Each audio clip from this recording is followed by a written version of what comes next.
Morning everyone.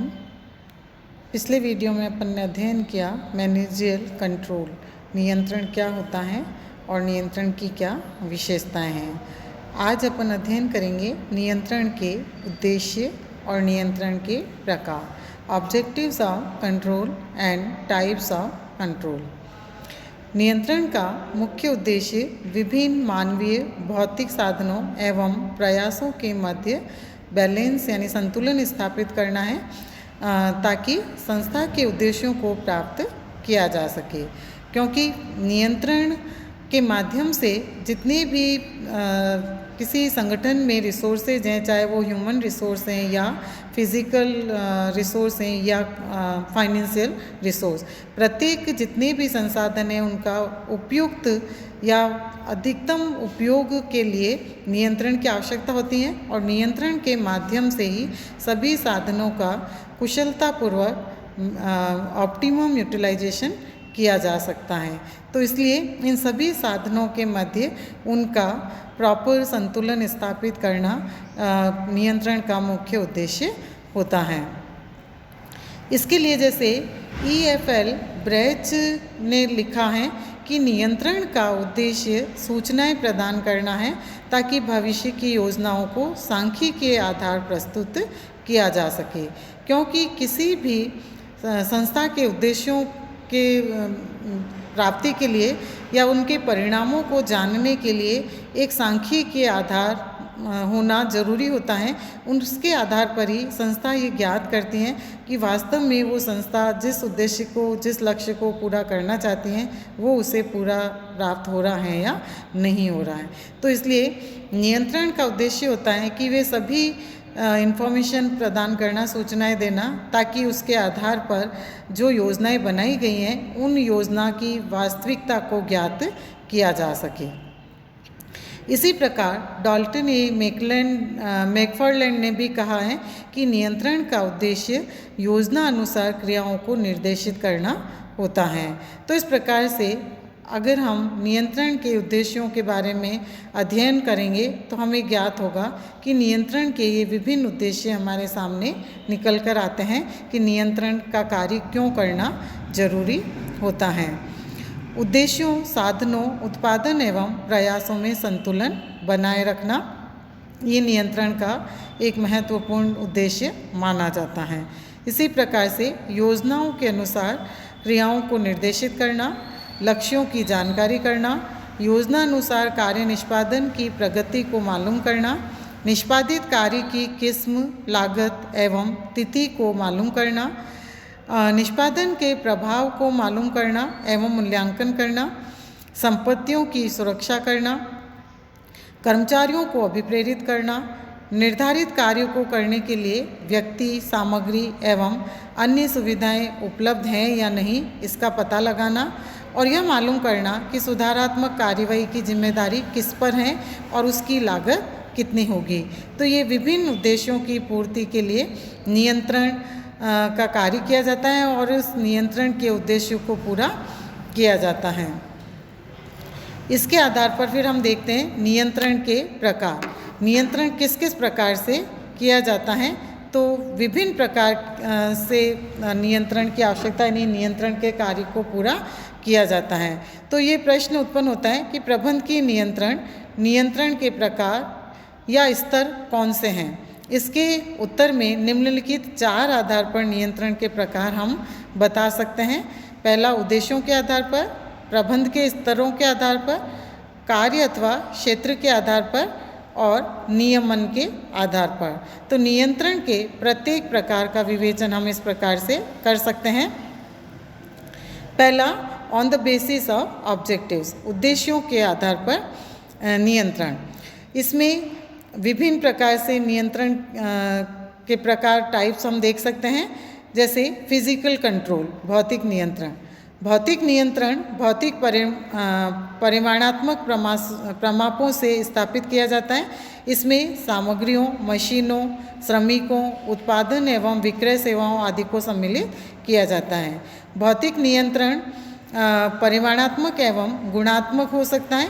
यदि उत्पादन विक्रय की मात्रा पर नियंत्रण किया जाता है तो वह क्वांटिटेटिव वस्तु की किस्म, आवृत्ति एवं रंग आदि के प्रमापों पर किया जाता है तो वह गुणात्मक नियंत्रण कहलाता है। तो इस प्रकार से भौतिक नियंत्रण करने का प्रयास किया जा सकता है। इसी तरह से वित्तीय नियंत्रण, फाइनेंशियल कंट्रोल, व्यावसायिक क्रियाओं को मौद्रिक रूप व्यक्त करने वाला नियंत्रण मौद्रिक नियंत्रण कहलाता है। इसे वित्तीय नियंत्रण भी कहते हैं। इसमें पूंजी, संपत्तियों, आय एवं व्यय आदि पर नियंत्रण सम्मिलित किया जाता है और इस प्रकार के नियंत्रण के प्रमुख विभिन्न बजट आदि होते हैं। सेकंड जो आधार है, बेस हैं, वो हैं on the basis of level of management, प्रबंध के स्तरों के आधार पर। इसमें 3 प्रकार के नियंत्रण संभव हैं: उच्च स्तरीय नियंत्रण, मिडिल लेवल नियंत्रण, मध्य स्तरीय और निम्न स्तरीय नियंत्रण। टॉप लेवल कंट्रोल में इस प्रकार के नियंत्रण का संबंध उच्च स्तरीय प्रबंधकों द्वारा किए जाने वाले कार्यों से होता है। इसे समग्र नियंत्रण, ओवरऑल कंट्रोल भी कहते हैं। इसके अंतर्गत नियोजन, नीतियों का निर्धारण, वित्तीय नियंत्रण, तकनीकी नियंत्रण, विक्रय नियंत्रण एवं सामरिक नियंत्रण आदि सम्मिलित किए जाते हैं। मध्य स्तरीय नियंत्रण, जिसमें मध्य स्तरीय प्रबंधकों के कार्यों से सम्मिलित होते हैं, जैसे वित्तीय नियंत्रण, उत्पादन नियंत्रण, विक्रय नियंत्रण एवं कर्मचारी नियंत्रण, क्रय नियंत्रण आदि।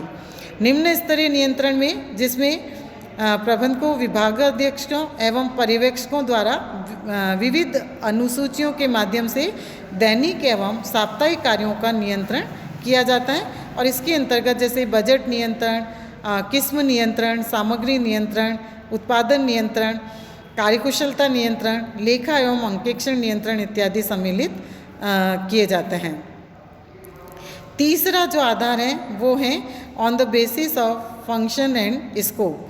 इसके लिए जैसे मेरी कुशिंग नाइल्स ने कार्य अथवा क्षेत्र के आधार पर नियंत्रण के प्रकार बतलाए: नीतियाँ नियंत्रण, पद्धतियाँ नियंत्रण, संगठन नियंत्रण, सेवी वर्गीय नियंत्रण, वेतन एवं मजदूरी नियंत्रण, उत्पादन नियंत्रण, पूंजी व्यय नियंत्रण, शोध एवं विकास नियंत्रण, बाह्य संबंध नियंत्रण और संपूर्ण नियंत्रण आदि।